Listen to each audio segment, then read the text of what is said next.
রহমানুর রহিম। আমি শহীদুদ্দিন চৌধুরী আইনি লক্ষ্মীপুরের নির্বাচনী কাজে ব্যস্ত রয়েছে।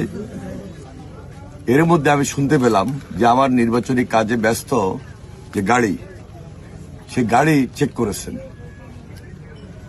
প্রকৃতপক্ষে যে নিউজ সেটি হলো যে আমার নির্বাচনী এজেন্ট সেই গাড়ি নিয়ে বিভিন্ন কেন্দ্রে যাচ্ছেন।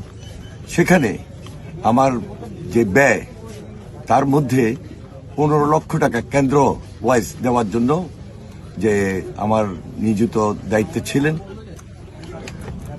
কর্তৃপক্ষ সেটা চেক করেছেন এবং কোর্ট থেকে ইতিমধ্যে সেটা রিলিজও করেছেন যে না, হ্যাঁ, এটা সত্যিই যে এটা কেন্দ্র ফি বাবদ ব্যবহার হচ্ছে। সুতরাং কোনো ধরনের বিভ্রান্ত হওয়ার কিছু নাই।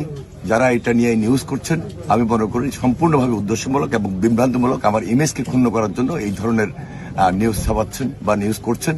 আমি এর তীব্র প্রতিবাদ জানাই।